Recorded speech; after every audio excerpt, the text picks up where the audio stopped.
تازہ اطلاع یہ ہے کہ صلیبی شاید جوابی حملہ نہ کریں، وہ ہمیں انگیخت کر رہے ہیں کہ ہم آگے جا کر ان پر حملہ کریں۔ تم جانتے ہو کہ بیت المقدس جو ہماری منزل ہے اور قبلہ اول جو ہمارا مقصود ہے کتنی دور ہے۔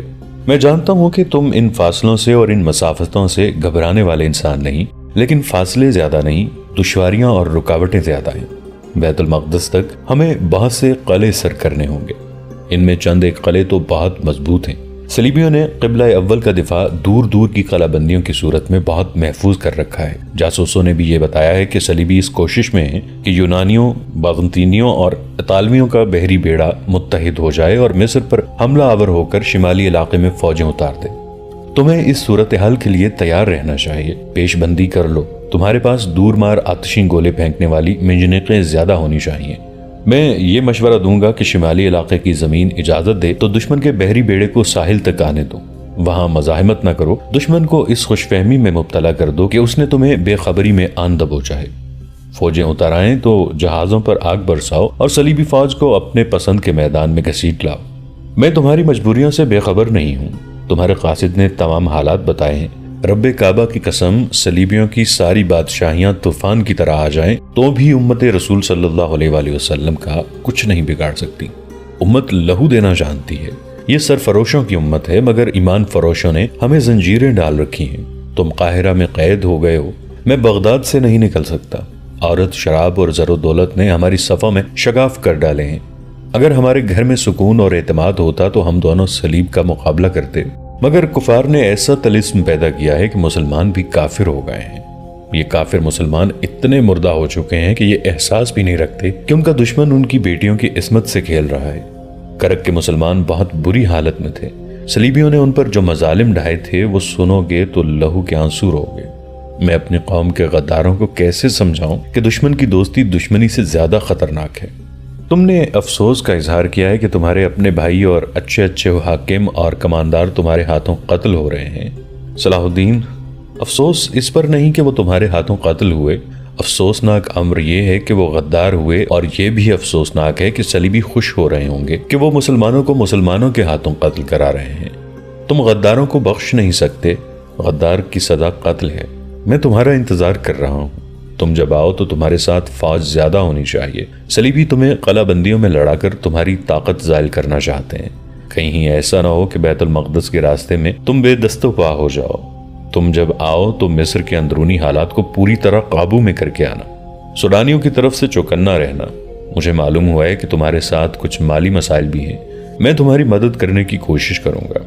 بہتر ہے کہ اپنے مسائل خود ہی حل کرنے کی کوشش کرو، اور یہ کوشش بھی کرو کہ قاہرہ سے جلدی نکل آؤ، لیکن اندر اور باہر کے حالات دیکھ کر وہاں سے نکلنا۔ اللہ تمہارا حامی ہے۔ صلاح الدین ایوبی نے مجلس کے حاضرین کو یہ پیغام پڑھ کر سنایا اور انہیں یہ امید افزا خبریں سنائیں کہ فوج میں شامل ہونے کے لیے دیہاتی علاقے سے لوگ آنے لگے ہیں۔ توہم پرستی کی جو مہم دشمن نے شروع کی تھی وہ ختم کر دی گئی ہے، لیکن کہیں کہیں اس کے اثرات باقی ہیں۔ ایک فتور مسجدوں سے بھی اٹھا تھا، اسے بھی دبا لیا گیا ہے۔ 3-4 اماموں نے انہی توہمات کو جو صلیبیوں نے ہمارے مذہب میں شامل کرنے کی کوشش کی تھی لوگوں کے ذہنوں میں ڈالنا شروع کر دیا تھا۔ انہوں نے اپنے آپ کو خدا کا الچی بنا لیا تھا۔ ہمارے سامنے ایسے لوگ آئے ہیں جو کسی مصیبت کے وقت براہ راست خدا سے دعا مانگنے کی بجائے اماموں کو نذرانے دیتے رہے کہ وہ ان کے لیے دعا کریں۔ یہ وہم پھیلا دیا گیا کہ عام آدمی خدا سے کچھ نہیں مانگ سکتا، نہ خدا اس کی سنتا ہے۔ سلطان ایوبی نے کہا، میں نے ان اماموں کو مسجدوں سے نکال دیا ہے اور مسجدیں ایسے اماموں کے حوالے کر دی ہیں جن کے نظریات اور عقیدے قرآن کے عین مطابق ہیں۔ وہ اب لوگوں کو یہ سبق دے رہے ہیں کہ مسلمانوں کا خدا عالم اور بے علم کے لیے، امیر اور غریب کے لیے، حاکم اور رعایا کے لیے ایک جیسا ہے۔ وہ ہر کسی کی دعا سنتا ہے، اچھے عمل کی جزا اور برے عمل کی سزا دیتا ہے۔ میں اپنے قوم میں یہی قوت اور یہی جذبہ پیدا کرنے کی کوشش کر رہا ہوں کہ وہ اپنے آپ کو اور خدا کو سمجھنے کی کوشش کریں۔ میرے دوستو، تم نے دیکھ لیا ہے کہ تمہارا دشمن صرف میدان جنگ میں نہیں لڑ رہا، وہ تمہارے دلوں میں نئے عقیدے ڈال رہا ہے۔ یہودی اس مہم میں پیش ہیں۔ یہودی اب کبھی تمہارے آمنے سامنے آ کر نہیں لڑیں گے، وہ تمہارے ایمان کو کمزور کرنے کی کوشش کر رہے ہیں۔ اس عمل میں وہ اتنی جلدی کامیاب نہیں ہو سکتا، لیکن وہ ناکام بھی نہیں ہوگا۔ وہ وقت آئے گا جب خدا کی دھتکاری ہوئی یہ قوم مسلمانوں کو کمزور دیکھ کر ایسی چال چلے گی کہ اپنے مقصد کو پا لے گی۔ اس کا خنجر سلطنت اسلامیہ کے سینے میں اتر جائے گا۔ اگر اپنی تاریخ کو اس ذلت سے بچانا چاہتے ہو تو آج ہی پیش بندی کر لو، اپنی قوم کے قریب جاؤ، اپنے آپ کو حاکم اور قوم کو محکوم سمجھنا چھوڑ دو، ان میں اتنا وقار پیدا کرو کہ یہ قومی وقار پر جانیں قربان کر دیں۔ سلطان ایوبی نے بتایا کہ صلیبیوں کے پاس عورت اور دولت ہے اور ہمارے ہاں ان دونوں کا لالچ موجود ہے۔ ہمارے سامنے ایک مہم یہ بھی ہے کہ قوم کے دل سے عورت اور دولت کا لالچ نکال دیں، اس کے لیے ایمان کی مضبوطی کی ضرورت ہے۔ امیر محترم، ایک اعلیٰ کمانڈر نے کہا، ہمیں دولت کی ضرورت بھی ہے، اخراجات پورے کرنے مشکل ہو رہے ہیں، ہمیں بعض کاموں میں مشکل پیش آتی ہے۔ میں یہ مشکل آسان کر دوں گا، سلطان ایوبی نے کہا۔ تمہیں یہ حقیقت ہمیشہ کے لیے قبول کرنی پڑے گی کہ مسلمانوں کے پاس دولت کی اور فوج کی کمی رہی ہے اور رہے گی۔ ہمارے رسول صلی اللہ علیہ وآلہ وسلم نے پہلی جنگ 313 مجاہدین کی طاقت سے لڑی تھی۔ اس کے بعد مسلمان جہاں بھی لڑے اسی تناسب سے لڑے۔ مسلمان کے پاس دولت کی کمی کبھی نہیں رہی، دولت چند ایک افراد کے گھروں میں چلی گئی۔ اب بھی ہماری قوم کا یہی حال ہے، چھوٹی چھوٹی ریاستوں کے جو مالک مسلمان ہیں ان کے پاس دولت کے ڈھیر پڑے ہیں۔ دولت کے ڈھیر یہاں بھی پڑے ہیں سالار اعظم، غیاث نے کہا۔ اگر آپ اجازت دیں تو ہم ایک نئی مہم شروع کر سکتے ہیں۔ آپ کو معلوم ہے کہ مصر خزانوں کی سرزمین ہے، یہاں جو فرعون بھی مرا وہ اپنے تمام تر خزانے اپنے ساتھ زمین کے نیچے لے گیا۔ وہ خزانے کس کے تھے؟ یہ اس غریب مخلوق کی دولت تھی جسے بھوکا رکھ کر اس سے سجدے کرائے گئے۔ اس دور کے انسان نے فرعون کو خدا صرف اس لیے کہا تھا کہ وہ انسان بھوکا تھا، اس کی قسمت فرعون کے ہاتھ میں تھی، اس کی زندگی اور موت بھی فرعون نے اپنے ہاتھ میں لے لی تھی۔ انسانوں سے زمین کھدوا کر اور پہاڑ کٹوا کر فرعون نے اپنے زمین دوز مقبرے بنائے تو وہ ایسے جیسے ان کے محل تھے، ان میں انہوں نے وہ دولت ڈھیر کر لی جو لوگوں کی تھی۔ اگر آپ اجازت دیں تو ہم فرعونوں کے زمین دوز مقبروں اور مدفنوں کی تراش شروع کر دیں اور خزانے ملک اور قوم کی خاطر استعمال کریں۔ غیاث کی تائید میں کئی آوازیں اٹھیں۔ یہ صحیح ہے امیر محترم، ہم نے اس سے پہلے کبھی اس پر غور نہیں کیا تھا۔ ہم اس مہم میں فوج کو استعمال کر سکتے ہیں، شہری آبادی سے ایک لشکر جمع کیا جا سکتا ہے۔ ہاں، غیر فوجیوں کو استعمال کیا جائے اور انہیں اجرت دی جائے۔ مجلس میں ہنگامہ سا بپا ہو گیا، ہر کوئی کچھ نہ کچھ کہہ رہا تھا۔ اگر کوئی خاموش تھا تو وہ صلاح الدین ایوبی رحمت اللہ علیہ تھے۔ مجلس میں بہت دیر بعد یہ احساس پیدا ہوا کہ ان کا امیر اور سالار اعظم خاموش ہے۔ مجلس پر بھی خاموشی طاری ہو گئی۔ سلطان ایوبی نے سب پر نگاہ ڈالی اور کہا، میں اس مہم کی اجازت نہیں دے سکتا جس کی تجویز غیاث نے پیش کی ہے۔ مجلس پر سناٹا طاری ہو گیا، کسی کو توقع نہیں تھی کہ سلطان ایوبی اس تجویز کو ٹھکرا دیں گے۔ انہوں نے کہا، میں نہیں چاہتا کہ مرنے کے بعد تاریخ مجھے قبر چور اور مقبروں کا ڈاکو کہے۔ تاریخ نے مجھے ذلیل کیا تو اس میں تمہاری بھی ذلت ہوگی۔ آنے والی نسلیں کہیں گی کہ سلطان ایوبی کے مشیر اور وزیر بھی قبر چور تھے۔ صلیبی اس الزام کو خوب اچھالیں گے اور تمہاری قربانیوں اور جذبہ اسلام کو ڈکیتی اور رہزنی کا نام دے کر تمہیں تمہاری ہی نسلوں میں رسوا کر دیں گے، اور تم ہی نہیں ہماری تاریخ ذلیل اور رسوا ہو جائے گی۔ گستاخی معاف امیر محترم، علی بن سفیان نے کہا۔ تھوڑے سے عرصے کے لیے مصر صلیبیوں کے قبضے میں آ گیا تھا۔ انہوں نے سب سے پہلے یہاں کے خزانوں کی تلاش شروع کی تھی۔ قاہرہ کے مضافات میں ہم نے جن کھنڈروں سے صلیبی تخریب کاروں اور فدائیوں کا ایک گروہ پکڑا تھا وہ کسی فرعون کا مدفن تھا، وہاں سے وہ سب کچھ لے گئے تھے۔ صلیبیوں کی حکومت زیادہ دیر قائم نہ رہی، ورنہ وہ یہاں کے تمام خزانے نکال کر لے جاتے۔ محترم غیاث نے ٹھیک کہا ہے کہ یہ خزانے اگر کسی کی ملکیت ہیں تو وہ فرعون نہیں تھے، ان کے مالک اس وقت کے انسان تھے۔ میں یہ مشورہ پیش کرنے کی جرت ضرور کروں گا کہ یہ خزانے نکال کر آج کے انسان کی فلاح و بہبود اور وقار کے لیے استعمال کیے جائیں۔ اور میں تمہیں یہ بھی بتا دوں، سلطان ایوبی نے کہا، کہ یہ خزانے تمہارے سامنے آ گئے تو بھی تم فرعون بن جاؤ گے۔ انسان کو یہ جرت کس نے دی تھی کہ وہ اپنے آپ کو خدا سمجھے؟ دولت اور دولت کی ہوس نے؟ انسان کو انسان کے آگے سجدہ کس نے کرایا تھا؟ مفلسی اور بھوک نے؟ تم صلیبیوں کی بات کرتے ہو کہ انہوں نے فرعونوں کے ایک مدفن کو لوٹا۔ میں تمہیں بتاتا ہوں کہ جب پہلے فرعونوں کی لاش تمام تر خزانے کے ساتھ زمین میں دبا دی گئی تھی، قبر چوری اسی وقت شروع ہو گئی تھی۔ انسان وحشیوں اور درندوں کی طرح پہلے فرعون کے مدفن پر ٹوٹ پڑے تھے، ان کا دین اور ایمان صرف دولت بن گیا تھا۔ پھر فرعون مر کر خزانے زمین میں لے جاتے رہے اور قبر چوری باقاعدہ پیشہ بن گئی۔ اس کے بعد ہر فرعون نے اپنی زندگی میں اپنا مدفن کسی ایسی جگہ تیار کرایا جہاں تک کوئی پہنچ نہ سکے، اور مرنے کے بعد اس کے پسماندگان اور جانشین نے ایسے طریقے سے بند کیا کہ کوئی اسے کھول نہ سکے۔ اور جب فرعون کا دور ختم ہو گیا تو مصر جس کے قبضے میں بھی آیا اس نے ان چھپے ہوئے خزانوں کی تلاش شروع کر دی۔ میں جانتا ہوں کہ فرعونوں کے بہت سے مدفن ایسے ہیں جن کے متعلق کوئی نہیں جانتا کہ کہاں ہیں۔ وہ زمین دوز محل ہیں۔ قیامت تک مصر کے حکمران اور حملہ آور ان مدفنوں کو ڈھونڈتے رہیں گے۔ لیکن یہ سوچو کہ ان تمام حکومتوں کو زوال کیوں آیا؟ صرف اس لیے کہ ان کی توجہ خزانوں پر مرکوز ہو گئی تھی۔ رعایا کو یہ تاثر دیا گیا کہ دولت ہے تو عزت ہے، ہاتھ خالی ہے تو تم بھی اور تمہاری بیٹیاں بھی ان کی ہیں جن کے پاس دولت ہے۔ میرے رفیقو، صلاح الدین ایوبی کو اس قطار میں کھڑا نہ کرو۔ میں اپنی قوم کو یہ تاثر دینا چاہتا ہوں کہ اصل دولت قومی وقار اور ایمان ہے، لیکن یہ تاثر صرف اس صورت میں پیدا کیا جا سکتا ہے کہ میں خود اور تم سب جو حکومت کے ستون ہو دل سے دولت کا لالچ نکال دو۔ ہم ان خزانوں کی تلاش ذاتی لالچ کے لیے نہیں کرنا چاہتے، ایک کمانڈر نے کہا۔ ہم قومی ضروریات کے پیش نظر مہم شروع کرنا چاہتے ہیں۔ میں جانتا ہوں میرا انکار تم میں سے کسی کو پسند نہیں، سلطان ایوبی نے کہا۔ میری بات سمجھنے کے لیے تمہیں اپنے ذہن بالکل خالی کرنے ہوں گے۔ میری عقل مجھے بتا رہی ہے کہ باہر سے آئی ہوئی دولت جو قومی ضروریات کے لیے ہی آئی ہو، حاکموں کے ایمان متزلزل کر دیا کرتی ہے۔ یہ دولت کی لذت ہے۔ اگر میرے پاس گھوڑا خریدنے کے لیے رقم نہیں ہوگی تو میں فوج کے ساتھ پیدل بیت المقدس جاؤں گا۔ گھوڑا خریدنے کے لیے مردوں کے کفن نہیں اتار کے بیچوں گا۔ میرا مقصد بیت المقدس کو صلیبیوں سے آزاد کرانا ہے، گھوڑا خریدنے کے لیے رقم کا حصول میرا مقصد نہیں۔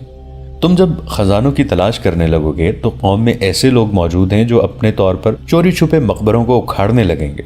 مصر میں ایسا ہوتا آیا ہے، اور جب یہ خزانے تمہارے سامنے آئیں گے تو تم ایک دوسرے کے اگر دشمن نہ ہوئے تو ایک دوسرے کو شک کی نگاہوں سے ضرور دیکھو گے۔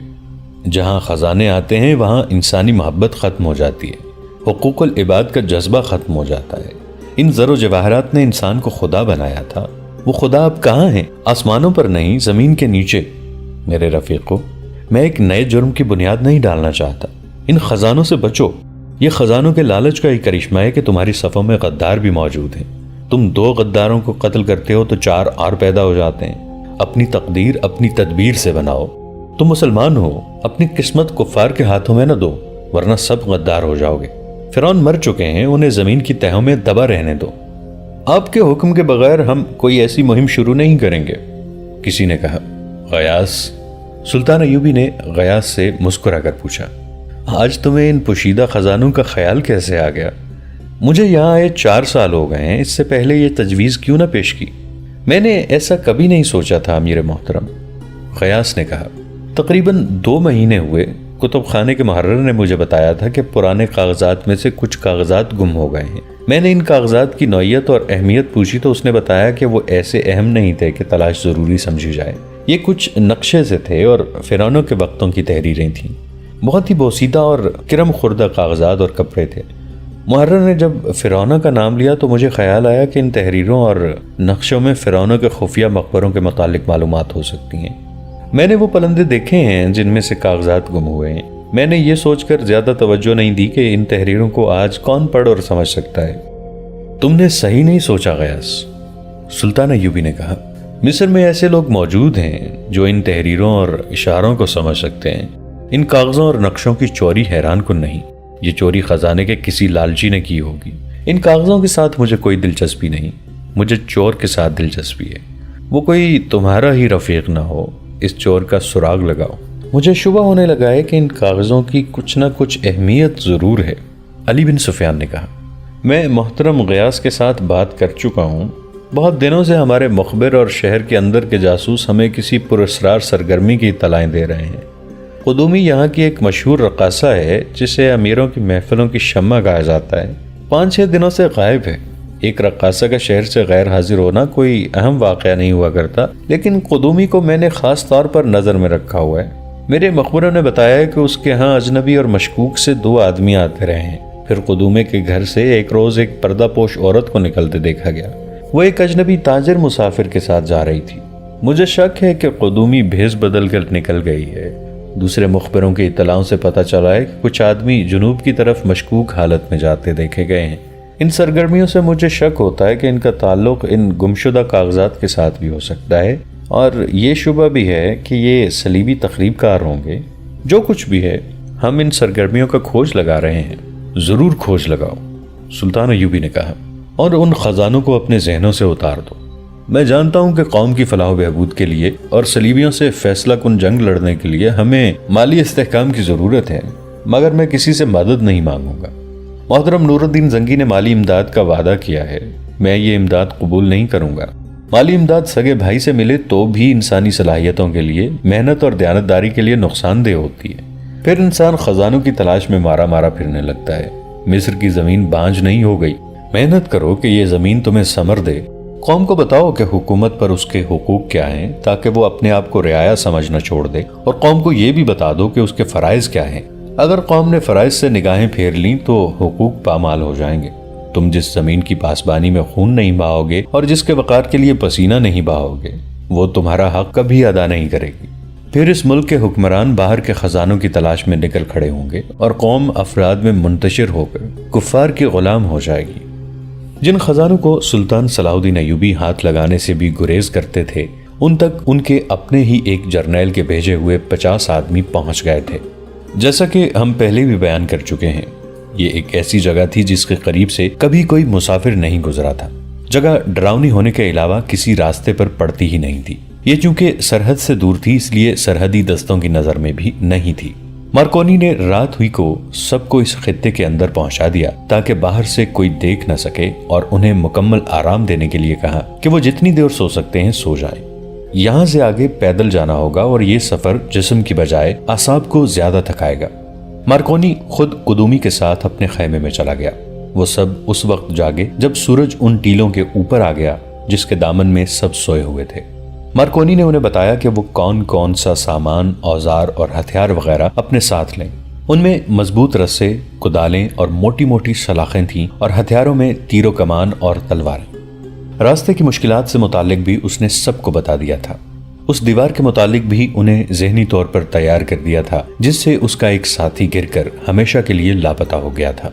اس نے انہیں رونے کی آوازوں سے بھی خبردار کر دیا جو اس علاقے میں سنائی دیتی تھی۔ اونٹوں کو ساتھ نہیں لے جایا جا سکتا تھا۔ ان کی دیکھ بھال کے لیے اس نے صرف ایک آدمی پیچھے رہنے دیا۔ قدومی کو بھی وہ ساتھ نہیں لے جا سکتا تھا۔ اسے توقع تھی کہ کہیں کوئی راستہ اندر جانے کے لیے مل ہی جائے گا اور وہ قدومی کو اس راستے سے لے جائے گا۔ قدومی کی حفاظت کے لیے بھی ایک آدمی کی ضرورت تھی۔ اس کے لیے صرف اسماعیل موزوں آدمی تھا۔ مارکونی نے اسماعیل سے کہا، تم قدومی کے لیے یہیں رہو گے، لیکن یہ خیال رکھنا کہ تمہاری حیثیت اس لڑکی کے مقابلے میں کچھ بھی نہیں۔ اس کے آرام اور حفاظت کے تم ذمہ دار ہوگے۔ میں بہت جلدی واپس آ رہا ہوں، تم دونوں کو ساتھ لے جاؤں گا۔ وہ اپنی پارٹی کو ساتھ لے کر چل پڑا۔ اس راستے سے وہ واقف ہو چکا تھا، بے خوف و خطر چلتا گیا۔ جوں جوں یہ آدمی آگے بڑھتے جا رہے تھے ان پر خوف مسلط ہوتا جا رہا تھا۔ وہ صحراؤں سے پوری طرح واقف تھے، مگر ایسا خطہ اور اس قسم کے پہاڑ انہوں نے کبھی نہیں دیکھے تھے۔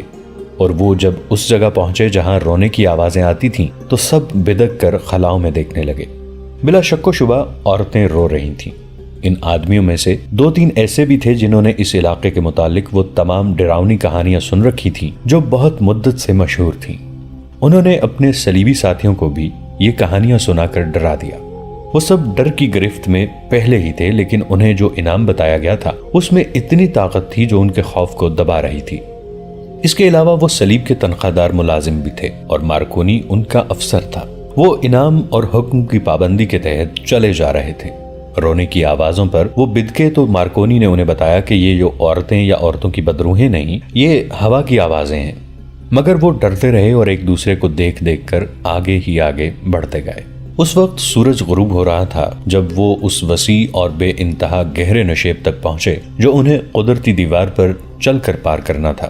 مارکونی کو وہاں کچھ مشکل پیش آئی۔ دیوار پر پاؤں رکھنے سے سب گھبراتے تھے۔ مارکونی آگے آگے چلا۔ وہ ایک بار اس خطرے سے گزر چکا تھا۔ اس کے پیچھے 2 آدمیوں نے دیوار پر قدم رکھا اور پھر باقی بھی چل پڑے۔ سورج اس جہنم میں ہی روپوش ہو گیا تھا۔ اس سے یہ فائدہ ہوا کہ کھائی کی گہرائی نظر نہیں آتی تھی۔ مارکونی دیوار عبور کر گیا۔ اسے ایسی چیخ سنائی دی جو تہ کی طرف جا رہی تھی۔